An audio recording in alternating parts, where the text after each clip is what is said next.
अब देखते हैं बेटा सबट्रैक्शन ऑफ वेक्टर।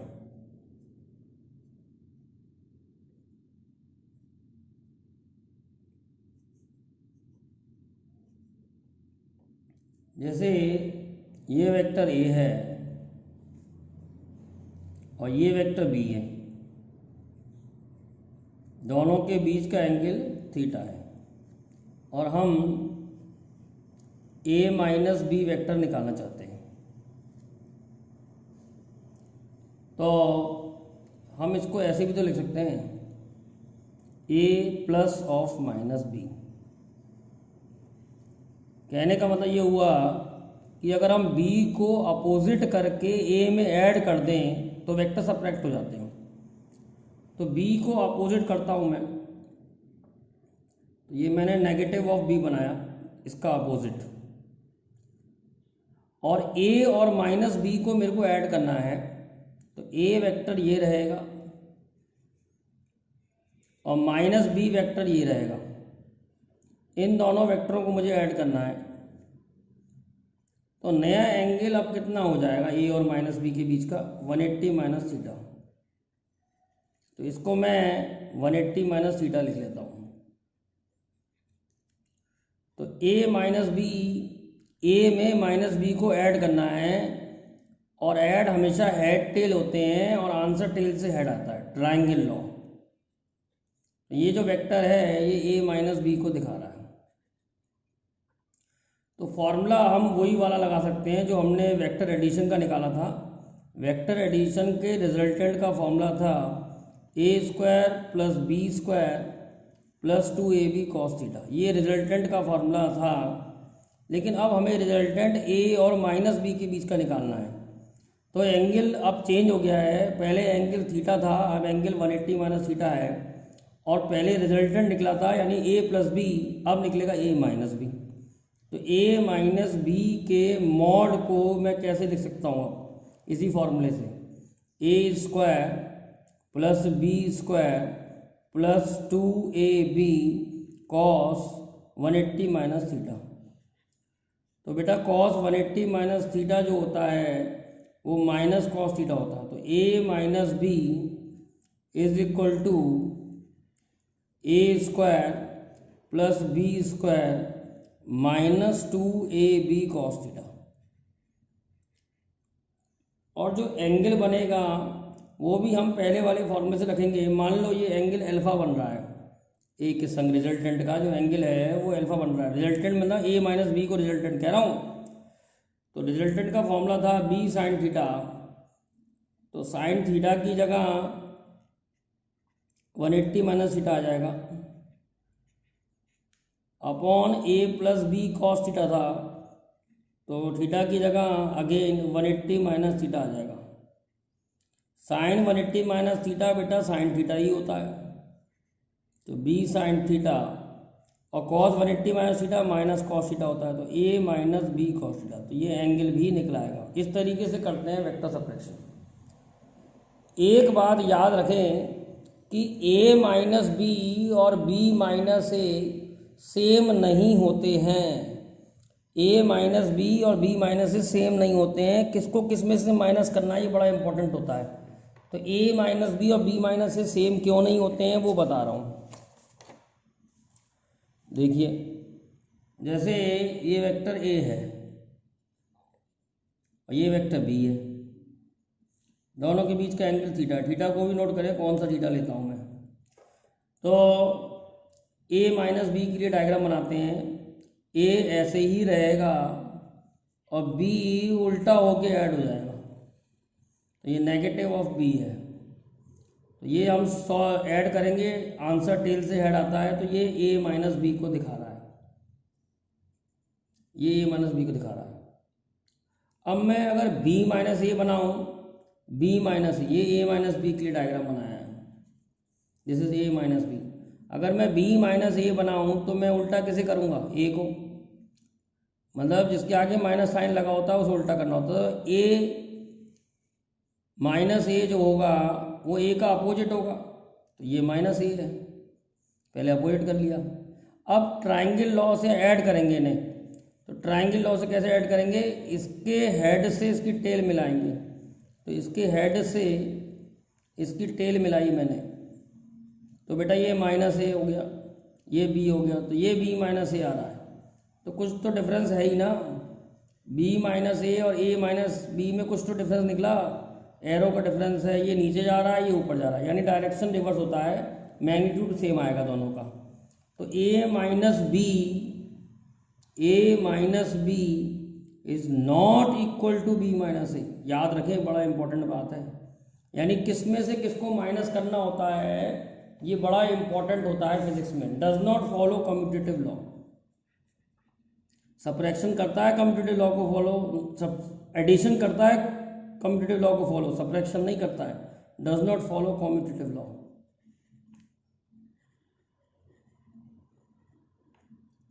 अब देखिए आगे देखिए, तो किस में से किसे माइनस करना है, ये बड़ी इंपॉर्टेंट बात है।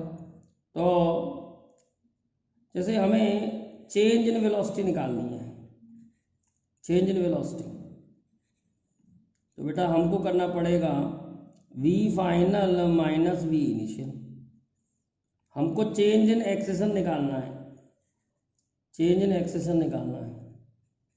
तो a final minus A initial, final minus initial करते हैं हमेशा।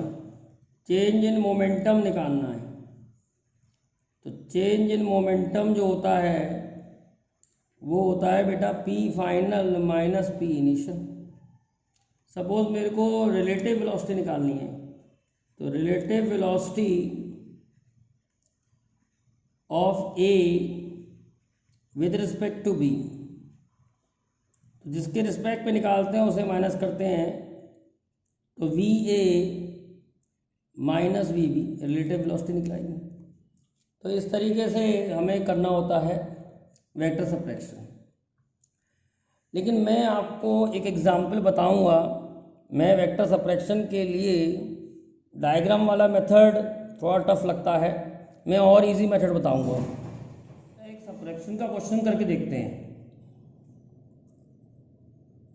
A body is moving east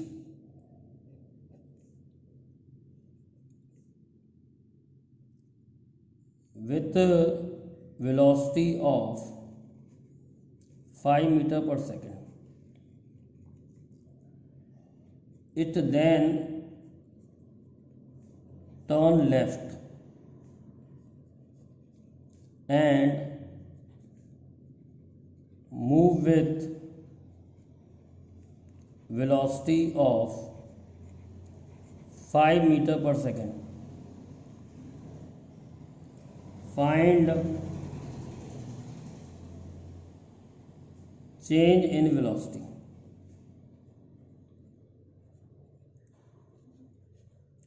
Body is moving east with velocity of 5 meter per second. It then turn left and move with velocity of 5 meter per second. Find change in velocity, change in speed.